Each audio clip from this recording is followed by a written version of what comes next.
Up and at 'em out there. Let's go. We can't sleep. Nobody else can. It's Bill and Laura here.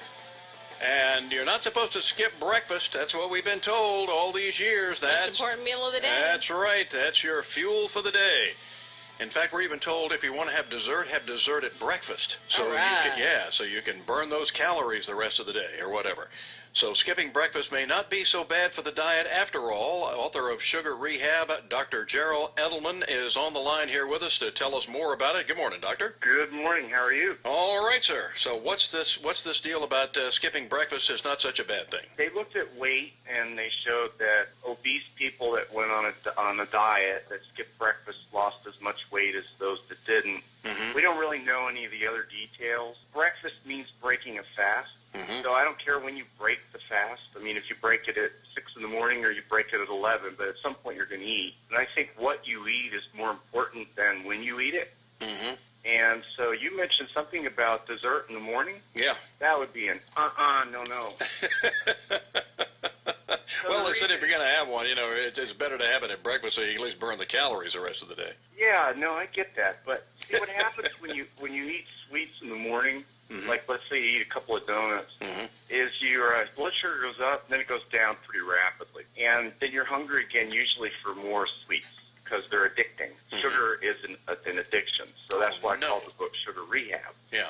So what happens is during the day when you're eating that kind of food, you cumulatively eat more calories because of the peaks and valleys. Gotcha. If you wake up in the morning and you have, let's say, eggs and lean turkey and you eat enough to fill yourself, you're not going to go through peaks and valleys during the morning. So even though in one sitting you may eat more calories, throughout the day you end up eating less calories. So that's a much healthier, much more sustainable way to, quote, diet, end quote. It's not even a diet, it's more of a lifestyle, right? Yes, sir.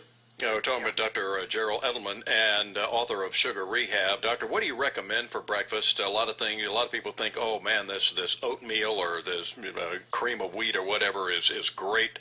Sticks to your mom always just tell you it sticks to your ribs. Great question.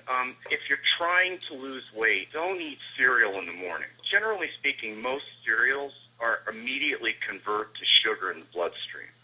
So you're going to get those peaks and valleys we talked about, and I think we've all had that experience. I'm sure you've had that experience. Oh yeah. Where you eat cereal in the morning, and you're on the run, and you have a cup of coffee, and then what? An hour and a half later, you're hungry again. So I recommend that you eat a good protein source in the morning. And I think that you should fill your body. I don't believe in counting calories, and I don't believe in totaling anything up during the day. So in my book, I've done the work for you for the grocery store. I've made lists of okay and not okay for breakfast, lunch, dinner, snacks. It's all listed out. Don't count anything beyond just following the list. That's how simple I'm trying to make this. Dr. Edelman, we've talked to you before about this, and you said not to get anything over 2 grams of sugar. And I've been doing some experimenting at the grocery store, and some of these wonderful fruit drinks and things like that you think are natural fruits and no sugar added. Oh, no sugar added. Then I look up 21 grams of sugar. And you said, what are some of the things that we can get? Is there a cereal, for example, like shredded wheat? I think shredded wheat either has no sugar or 1 or 2 grams.